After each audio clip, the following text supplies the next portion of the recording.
La reine Elisabeth II a rencontré le sultan d'Oman et son épouse lors d'une audience en personne au château de Windsor. La reine est apparue de bonne humeur lorsqu'elle a accueilli le sultan d'Oman, Haitham bin Tariq, et son épouse Ahad bint Abdullah au château de Windsor. Le monarque rayonnait dans une robe bleu bébé, qu'elle a accessoirisée avec son collier de perles signature et une broche en saphir qui appartenait à l'origine à l'impératrice Marie Féodorovna de Russie, son arrière-grand-tante. Dans les clichés, on peut voir la reine sourire à ses invités et leur serrer la main devant l'audience privée. Alors que Sa Majesté semblait en bonne santé, un observateur royal a noté qu'elle semble avoir perdu du poids ces derniers mois. L'utilisateur de Twitter, Angela Taylor, a écrit sur la plateforme de médias sociaux, « Sa Majesté, notre hashtag reine a perdu beaucoup de poids récemment.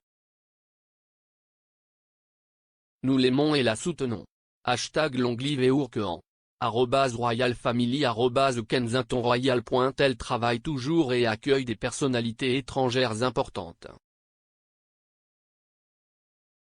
Des photos de la reine prises lors d'une audience en personne ont été partagées pour la dernière fois par le palais le 8 décembre, lorsque la souveraine a reçu à son domicile de Berkshire Thomas Trotté pour lui remettre la médaille de la reine pour la musique.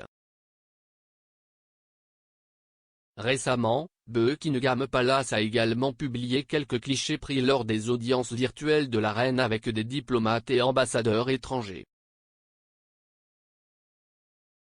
Ces réunions ont normalement lieu avec Sa Majesté s'exprimant depuis le château de Windsor via une liaison vidéo avec ses invités, basée au palais de Buckingham ou au palais de St James. La reine a suscité des problèmes de santé pour la première fois le 20 octobre, lorsqu'elle s'est retirée d'une visite de 2 jours en Irlande du Nord, prévue pour marquer le centenaire du pays. À l'époque, son bureau avait déclaré avoir accepté de suivre les conseils de son équipe médicale pour se reposer quelques jours après avoir terminé plus d'une douzaine d'engagements début octobre. La reine n'a depuis effectué que des tâches légères dans les murs du palais. Elle devait interrompre sa période de repos le 14 novembre pour assister au service national du souvenir, le devoir le plus sacré du journal du souverain.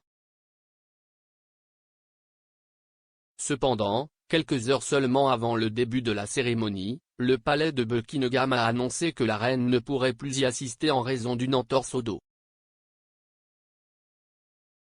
Le communiqué officiel disait, la reine, s'étant fait une entorse au dos, a décidé ce matin avec grand regret qu'elle ne pourra pas assister au service du dimanche du souvenir d'aujourd'hui au cénotaphe.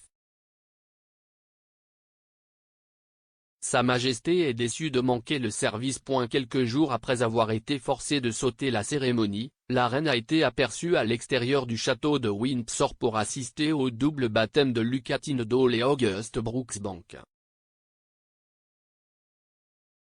En décembre, avant la pandémie, la reine organisait chaque année une fête au palais de Buckingham pour sa famille élargie.